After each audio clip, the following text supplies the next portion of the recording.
And a cookie. And a cookie, yeah. You copied this for me a long time Oh, ago. did I? Yeah.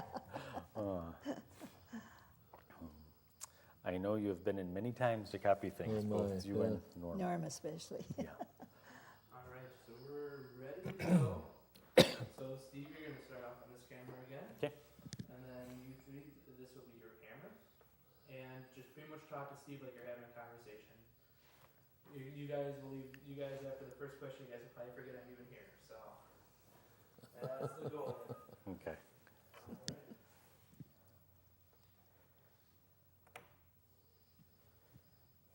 We'll be ready to go. Ready in 5, 4. Well, hello. My name is Steve Stegner. I'm a lifelong resident here in Forest Lake, and I have the privilege of having a few guests with me today, and we're going to talk about the history of Forest Lake and really spend some time on the hospital, I'm guessing, here in Forest Lake. You know, for many years, people have been talking about possibly putting a museum together in Forest Lake, and now it's actually coming to fruition. We're going to have a museum downtown Forest Lake from June 4th of this summer to the 16th of July. So this is going to kind of be one of the kickoffs of what we're going to have in the museum, just to spark everyone's interest. So, you know, my history only goes back to the mid-1960s that I can remember, but these folks here, my memories pale in comparison to the history that's sitting right here at this table. Immediately to my left, I have Howard Ruggles, a business owner, a longtime resident of Forest Lake, and his dad was one of the early doctors here in this community. And then Howard and I do share something in common, or many things, but one of them is we both served on the Forest Lake City Council. Right. You as mayor and I as a councilman. And then we have Dr. Pikert. Dr. Pikert has served as my family's doctor back in the mid-1960s, so that's a long ways back. And then we have B. Tolzman. B, I have so many memories of those 4th of July parades with that old-time car of yours kind of being the focal point of those parades. So I'm going to start off and just have each one of you introduce yourselves for just a few minutes, kind of tell us a little bit about your background. Then I'll ask some questions, or feel free to talk about anything you like. B, I'm going to start with you. Ladies first. Tell us a little bit about yourself. Well, I tell you, I had the privilege of working at Dr. Ruggles Hospital, and it was a real interesting place to work. And it was opened in 1948, and I started in 1948. I was only 19 years old. I wasn't married yet then. And it was just such a fun place to work because it was like a family. All of us worked together, and there was very few on the staff, but we, of course, only had 15 beds hospital, so, but I can remember so many things. Well, B, at 19 years old, what did you do there? I was an LPN, Okay. And did you have to go to school for that at that time? yes, yes. And what did that school consist of? It was a year training. I took 3 months at St. Barnabas, just in OB, and so otherwise it was a year training. Do you remember what you got paid back in those days? Yes, I do. I found the record just the other day. I got less than $1 an hour at Dr. Ruggles Hospital. Sounds like someone was being a little cheap. But you know, my training only cost $50. So. Really? Amazing. So it was just a interesting place to work, and I remember Howard. Yeah. I'm going to go to Dr. Pikert and tell us a little bit about yourself, and then we'll come back. Howard and I knew one another at Gustavus, so we got to know one another pretty well. I interned at St. Luke's in Duluth in 1956 and 1957. We drove through here frequently, seeing the old water tower, the old tin soldier, whatever you want to call it. And I thought at that time, I just wonder if it would be to practice with Doc Ruggles. But time went on, and I enlisted in the Air Force for 2 years, practiced for 2 years in Elbow Lake, Minnesota, and then came here to Forest Lake and started practice here November 18th, 1961. The hospital was not yet wasn't yet opened, and we hospitalized our patients in Chisalgo City. Our hospital did open on the 28th of January 1962. Before that, we worked hard to help to get the hospital going. My wife, Jean, set up surgery, set up OB, and helped to set up emergency room, all without pay. It was a grand day when we opened that hospital. We were there for the birth of the hospital and the death of DMH. Howard, tell us a little bit about yourself. Well, I'm a lifelong resident of Forest Lake, born and raised here, needless to say. And my father came to Forest Lake much on the same circumstances you did, Carl. He traveled, up to Taylor's Falls and back down to White Bear, and he thought that Forest Lake was an area that would be a perfect site. And he started his practice in January of 1932. And he was drafted, so to speak, into the Army in 1942. And that was only 10 years of service here in Forest Lake, but he did an awful lot in those 10 years. When he came back from the Pacific conflict, he started his practice up again and really ran into a lot of problems with getting his patients into the Twin City hospitals because he wasn't on the staff. Okay. And so consequently, that kind of planted the seed for opening a hospital here in Forest Lake. There was a real need for a hospital, and needless to say, Dad wasn't able to provide for that total need. And the communities in the area realized that and were very good about it, and bought my father out at a reasonable price, I assume, I don't know. And hence the District Memorial Hospital came into being because of the local areas. So about how many communities kind of pitched in for District Memorial Hospital? I think it was around 5, but I won't swear to it. But so it was probably like a 15-mile radius around Forest Lake, or how did that work? I would guess that because we had Hugo, Columbus, Wyoming, Linwood, yeah. And then Forest Lake, of course. Hugo was in that area too. Yes. So where was the first hospital that your dad put together rather than District Memorial? I'm living in it. Well, that's what I hear. So tell us a little bit about it. Well, B has a picture of it, just so you know. When my wife and I came to Forest Lake and went into business, we were always bouncing around from place to place as far as something that we could afford to live in. And my father, when they closed up the hospital, had kept it on a keep fill for oil, for heat. So because there was hot water heat in the building.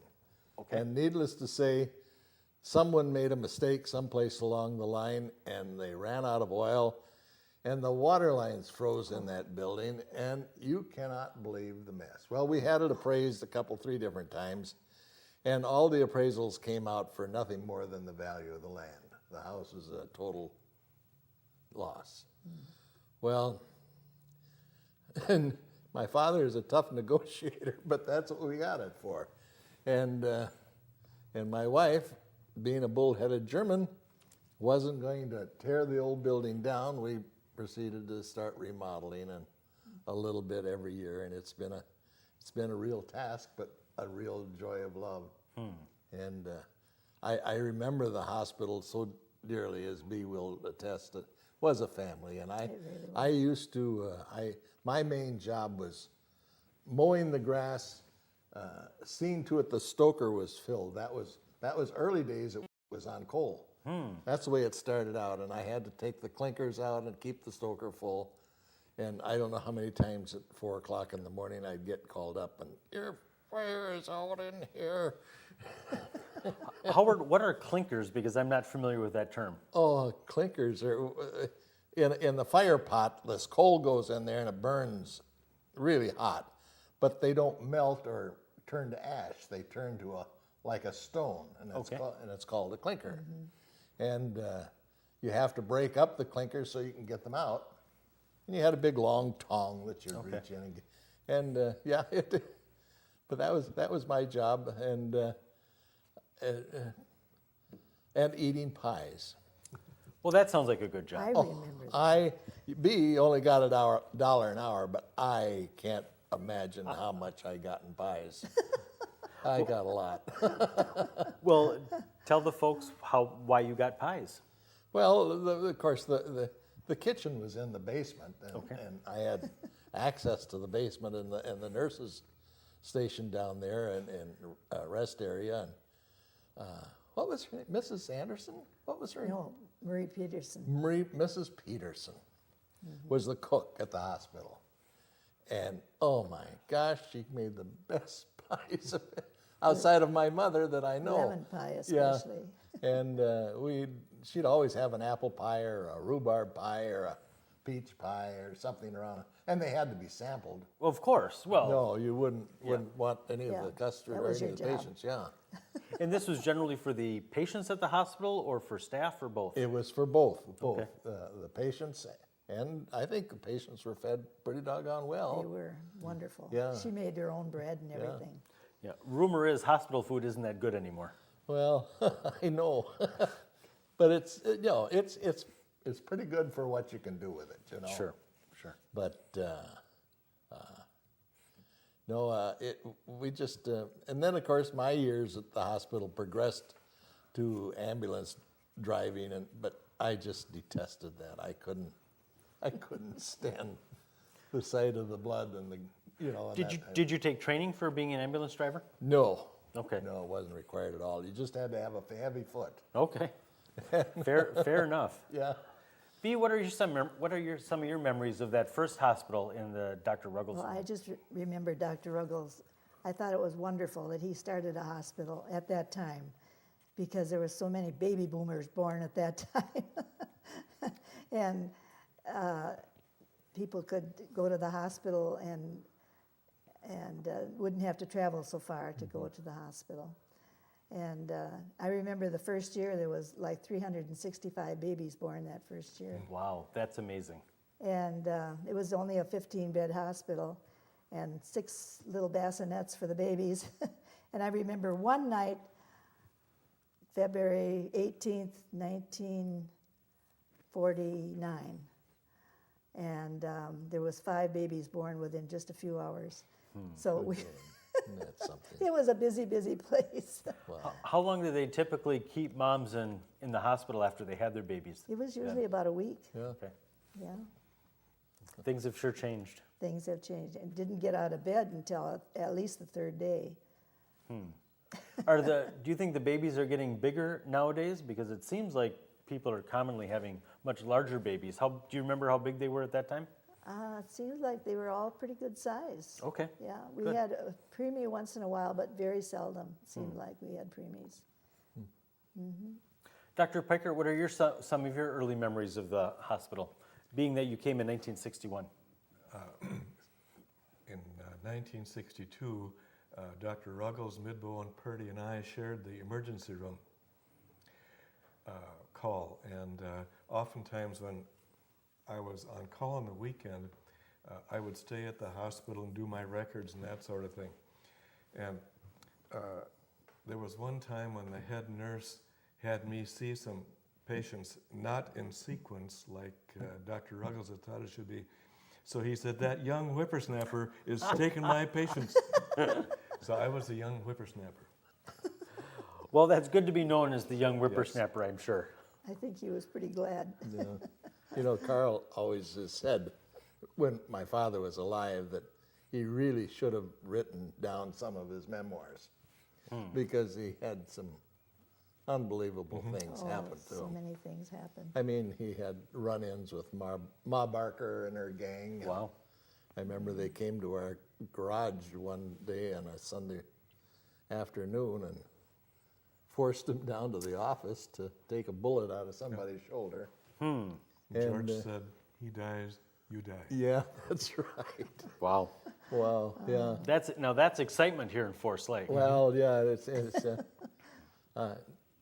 at that time it wasn't unbelievable, but yet it was unbelievable, you know, and that was just the times, I guess, you know. Now, I did hear a rumor about him carrying pregnant patients up to deliver babies. Can you tell us a little bit about that?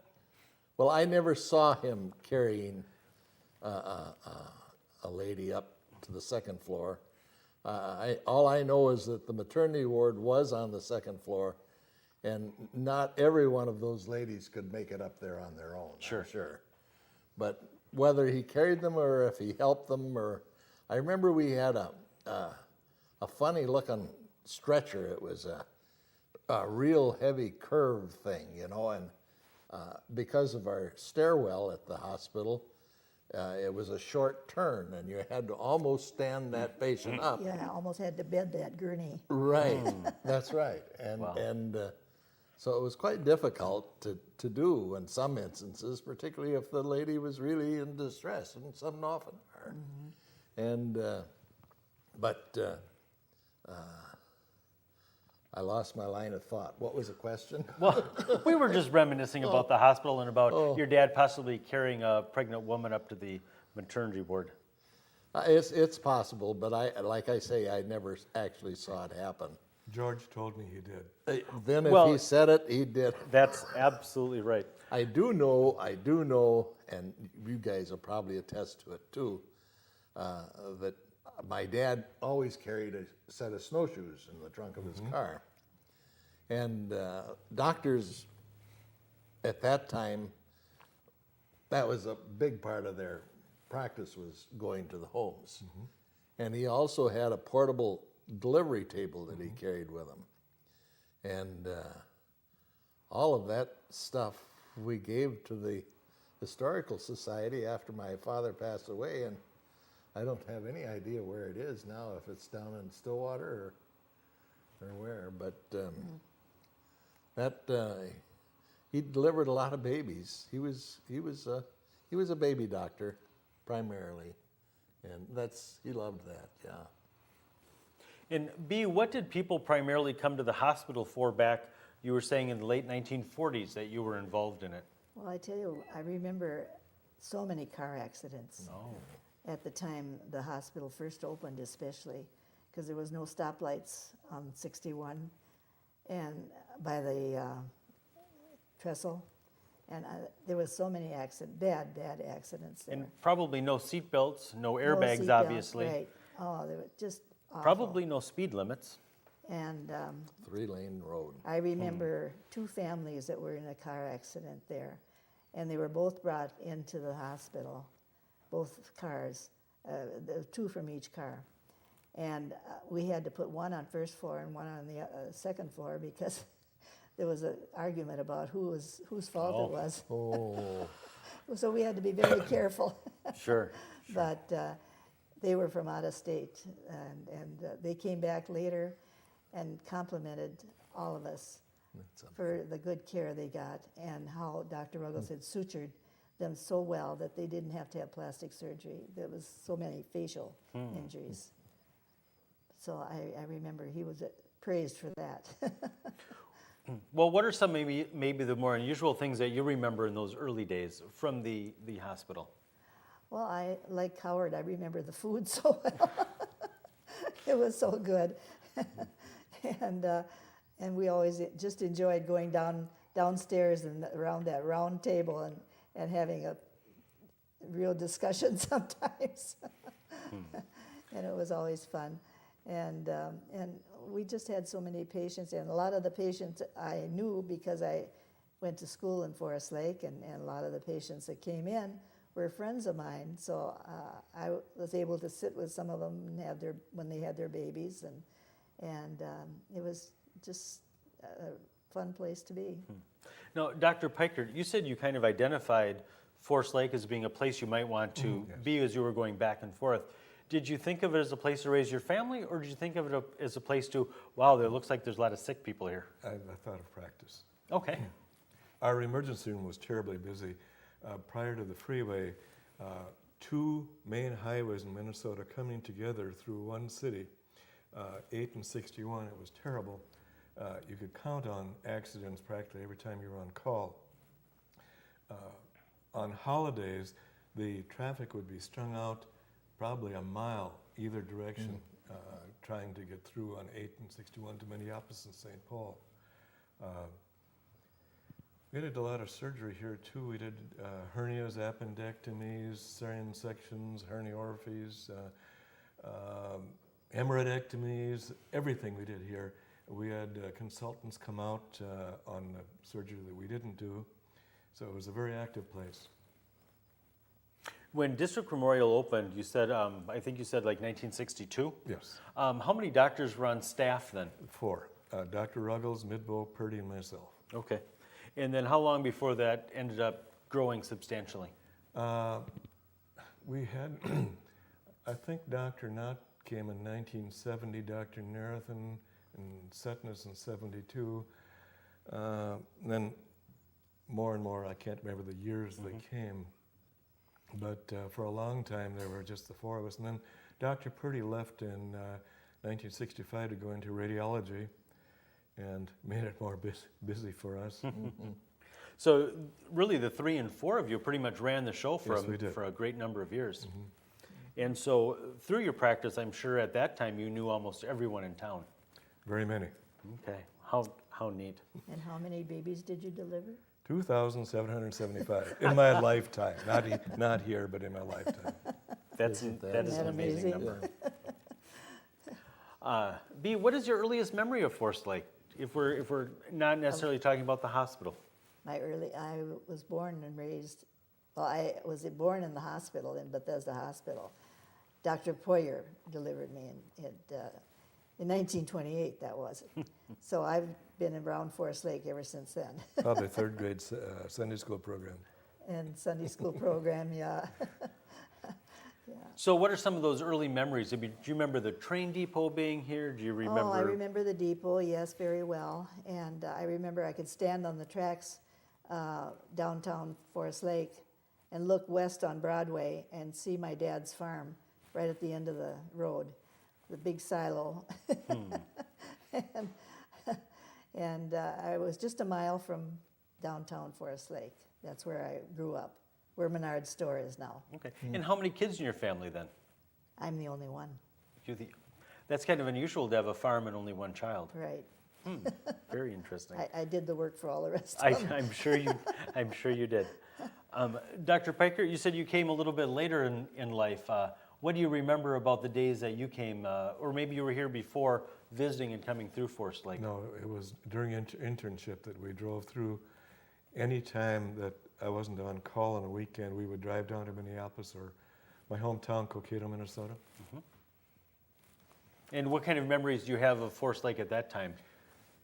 It always looked very busy. Wagner's restaurant. Oh, I remember Wagner's very well. do, yeah. Of course, yes, I do. everybody. Oh, that was wonderful. Yep, it was quite a bustling downtown at the time was before the freeway came in. Yeah, right. Howard, what are some of your early memories that might have been something other than the hospital? Well, I spent, of course, I had a paper route, and I delivered papers all over the town, but my primary stops on collection day were Peterson Drug Store for a chocolate malt, or chocolate sundae. Then I would stop over at Wagner's for a chocolate malt. Then I'd end up down at Judd's I had to have a little protein in my life, so I had a hamburger, you know. Well, what was Judd's? I don't recall that one. Well, Judd's is, Before your time. yeah, that's, what's there now? It's a gas station. What's it called? I can't remember. It's right It kitty was- corner from us, just before you get to the greenhouse. That not Okay. Moto Mart, but, Is it where the vet clinic is now, or the excuse no, me? right across Across from the there. street. Oh, okay. But that was Judd's, and yeah, that was really a swinging place. active. But Wagner's was such a popular place, and of course for nightlife here in Forest Lake, when you were younger, you had to go to the Melody Ballroom. And where was that? Well, Melody, well, Don Worth's furniture was in the Okay. Melody, and they were asked to close that up. So we're kind of where Vanelli's is now. Yes. Okay, the back half. Right. And were you part of the reason it had to close, Howard? No. I'm trying to spread rumors, just so you know. There was a lot of beer tied to the ends of the dock, so I'll tell you that to keep it cool. And the hospital got some business from there too. Oh gosh. But no, Forest Lake was a nice town. It really was, and I don't think the young people here in Forest Lake were any different than young people anyplace else, except downtown Forest Lake or down on Main Street. Halloween came along and we had outhouses to turn over in Forest Lake. Can you imagine that? I do not want to imagine that. No. Well, we did, and it happened. But no, so they were young people just like any place else, and no, it's a good community. Well, B, we know what Howard did for fun with the outhouses when he was a kid. What did you guys do for fun? Well, we had the roller skating rink down by the lake. Yep, Skateland. Was it still Skateland at the Well, time? it wasn't there. It was a Oh, It was a screened-in pavilion, and it was right on the shore, right next to the lake. And it was a very popular place for everybody. Everybody skated. I have seen pictures of the pavilion. It was quite a big space. And it was so nice in the summertime that you could see the moon across the lake, and the moonlight skate. Oh my. It was really very nice. And then, of course, after skating, we'd go to Wagner's. Go to Wagner's.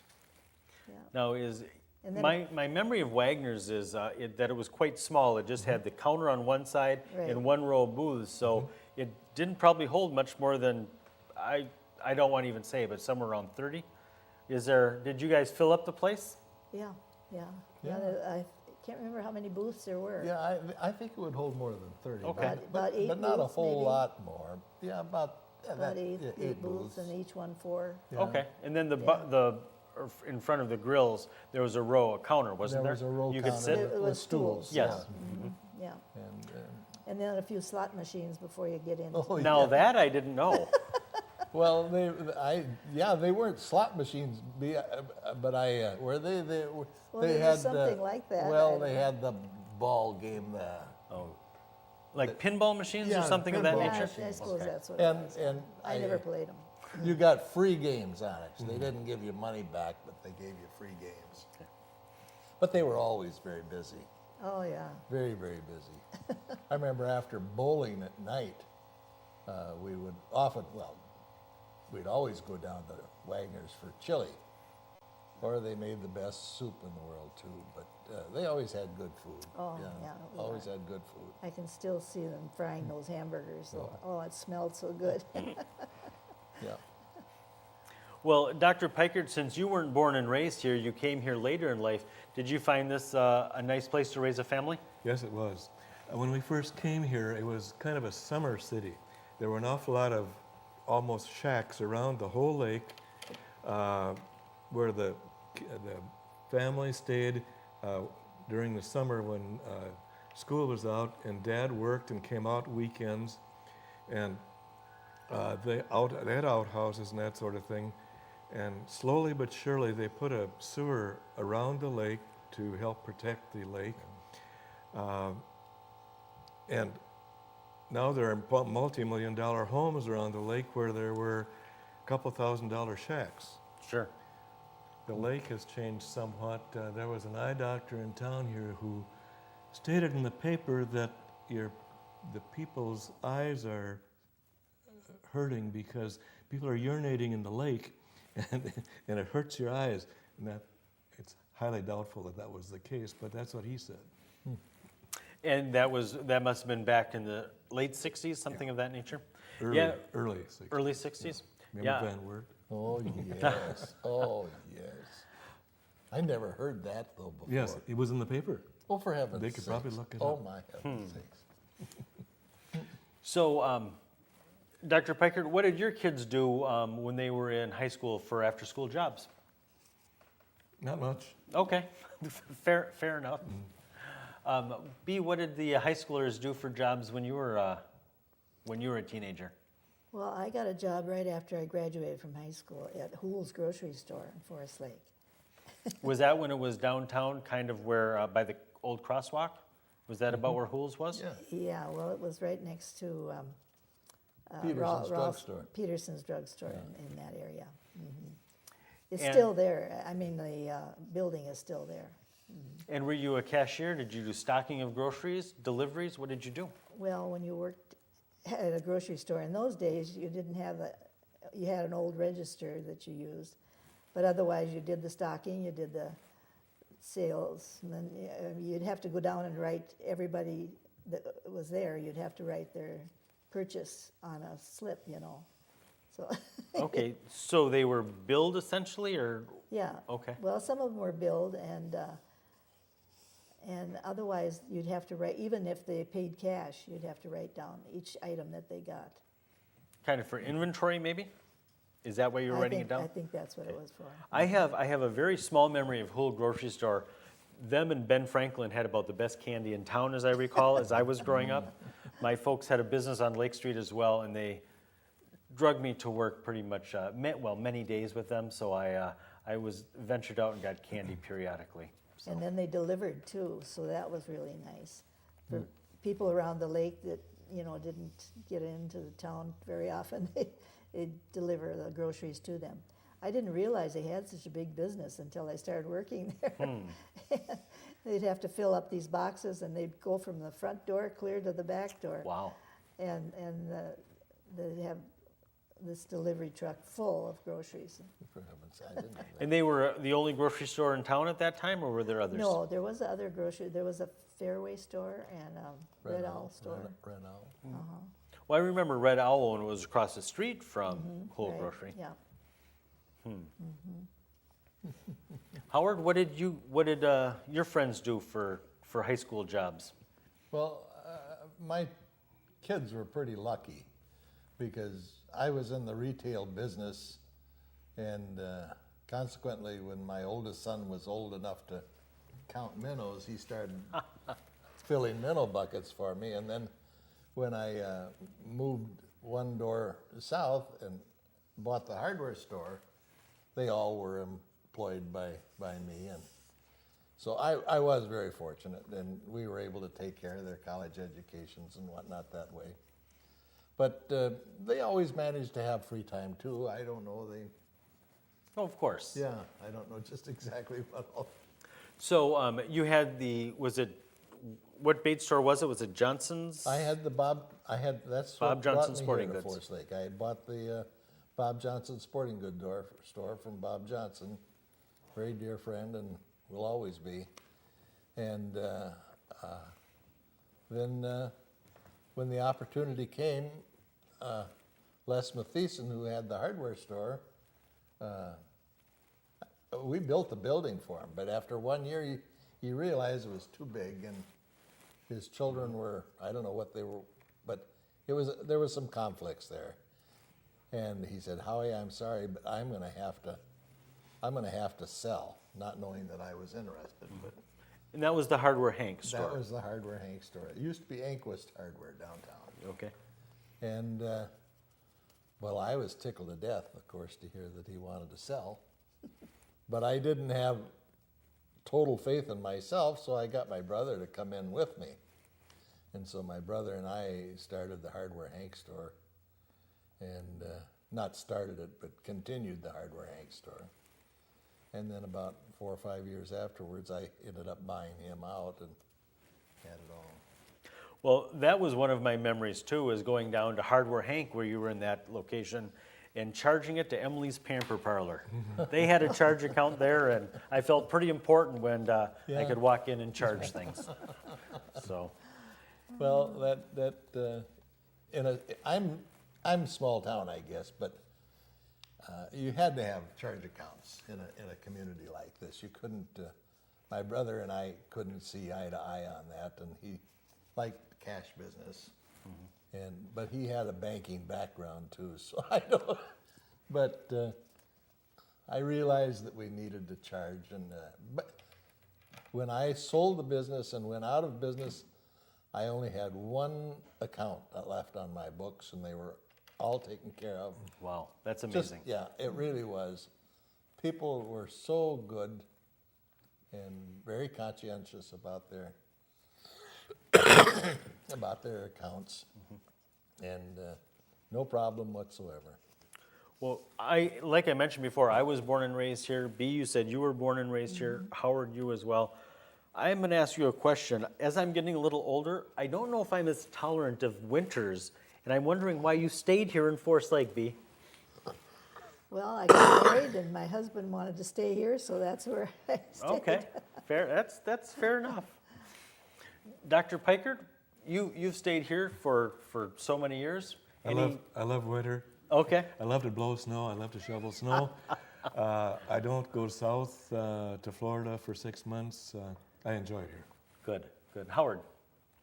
Well, I guess I'm a wuss because I do. I leave now and in November, my wife and I and go west, go out to California and on the desert, and we enjoy our winters out there very much. And hopefully we never come back until the last snow is gone, but we messed up this year. What were you thinking? Yeah, I was out of my mind. But we always keep the roads plowed in the driveway and whatnot, and shovel the sidewalks. But so those jobs are being done, but not by me. Well, I can tell you, like Dr. Pikert, I really enjoy blowing snow most of the time. It's when I have to get up at 4:30 in the morning because my wife has to be out of the driveway by 7:30, and the wind is blowing. I'm wondering why don't I pay someone like Howard to do this sort of thing? Why? But and I do enjoy being out in my yard and mowing. So I think that those are some huge benefits of being here in the summertime.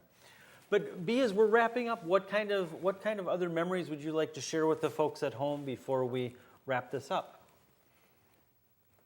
Well, I guess I'm just glad that I worked where I did, when I did. I didn't have to drive very far to work. I saved a lot of gas that way. Yes, Of course, you that did. was when gas was cheap too. But I just enjoyed the work I did, and unfortunately, I didn't work as long as I would have liked to. But I got a chance to do other things when I quit working. I think it was 1978 I quit working, and I got interested in the garden club Okay. and in different areas of the horticulture society. Well, what kind of car did you start driving? You said you had saved on gas. So what car did you learn to drive on? Oh, the one I learned to drive on, that was my dad's car. That was an old Ford. But then, yeah, it was a 49 Ford, I think, is what I...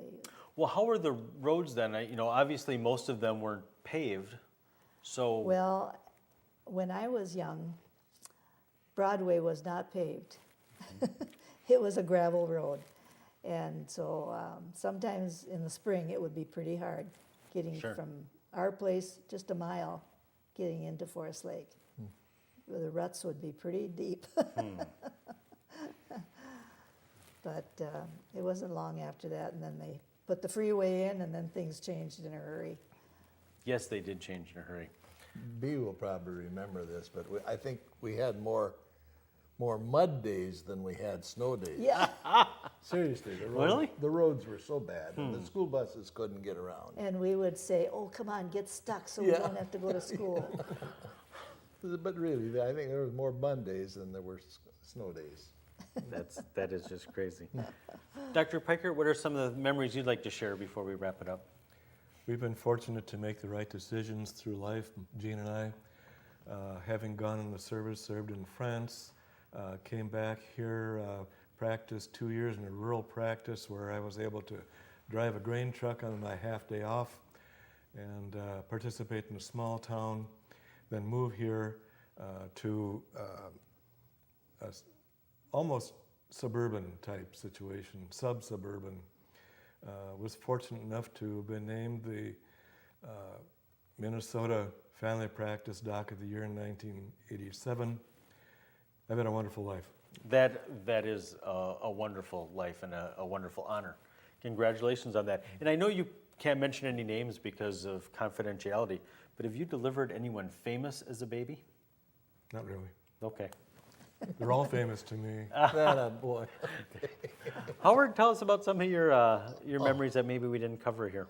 Well, sitting here makes me reminisce, and back to the pies down in the basement of the old hospital. I enjoyed that, but I also enjoyed all the young nurses out on the sailboat Oh, on the Sundays. Not me. Not you know. No. And sounds like you should write a book. I don't know. And but no, it's been a good round. It really has, and I can't think of any other way that I would have rather spent it than here in Forest Lake and the people that we've been connected with. You know, and I agree with all of you here about how wonderful Forest Lake is. I tell my kids every day that it's wonderful to live in America, a country where you can make the decision every single day to move to another part of the United States or another part of the world. And truly, I believe Forest Lake is the best place in the world to live, or I would live somewhere else. I mean, it's just that easy. And Howard, I think you found a few months out of the year where you might have found a place that's a little more to your liking, but certainly we all make those decisions every day. But I do believe that Forest Lake is a wonderful place. And with our history museum that we're putting together, everybody can come in and kind of look at the different eras that we had through our community. That's my old hardware store. It is definitely your old hardware store. You had built it, and it's because of you we're able to have the museum there. Not because of me. And Well, I remember hearing about my grandparents coming to Forest Lake in 1876, Wow. and they settled where District Memorial Hospital was built. That was their first.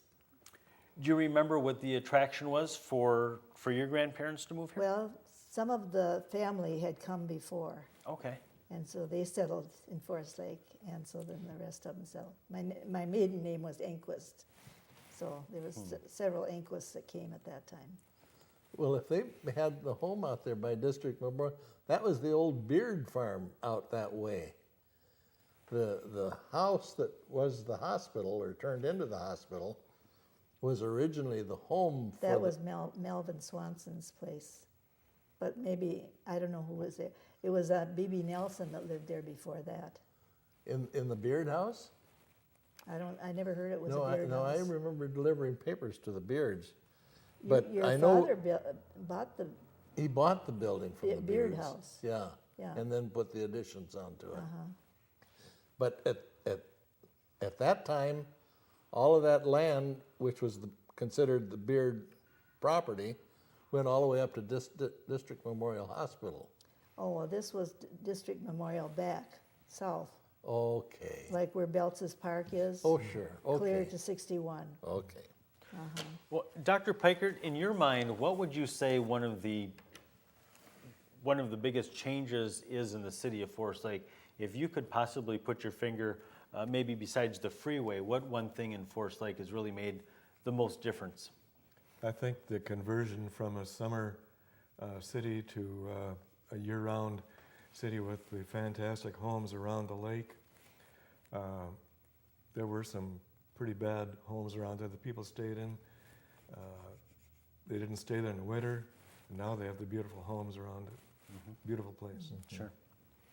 Howard, going back to when you maybe served on the council or maybe before, what do you think some of the conscious decisions that we made here made Forest Lake the way it is today? Well, that's a many-faceted question, I guess. I don't know. My idea and hopes for Forest Lake was that it would perhaps be a little bit more progressive than it actually is. And it seems like we can get so mired down into conversations and rhetoric and don't get anything done. It's frustrating sometimes, but and I guess I would like to see the city work a little bit better hand in hand. But I realize there's a lot of facets involved there. I mean, it costs money. You got to bring all these things together, and that brings government into play, and government doesn't seem to have much money anymore. It seems that way. Yeah. B, what are some of the bigger changes that you saw? Well, I guess the freeway was the biggest change, seemed like. My dad always used to say, they'll never put a freeway through here. And he said there's 2 lakes that they have to go through, and they'll never do that. Well, after he passed away, then here started. Did he think the freeway would be a positive change or a negative change for Forest Lake? Well, he just didn't think it would ever Okay. come. But then when it did come, it sure made a change in Forest Lake. Well, we do have the Forest Lake Museum that's opening on June 4th and going through July 16th. The museum is going to be filled with pictures and videos of Forest Lake's history, along with areas about the history of the hospital, history of the different service organizations in our community, the history of our fire department, police department, and city government, and much, much more. So I invite each and every one of you to swing by the old Hardware Hanks building and visit us at the Forest Lake Museum. Thank you all for joining us. I appreciate it, and we'll see you at the museum. Good. Okay, we're done. It just occurred to me, Howard, you lived in the old hospital and now you got the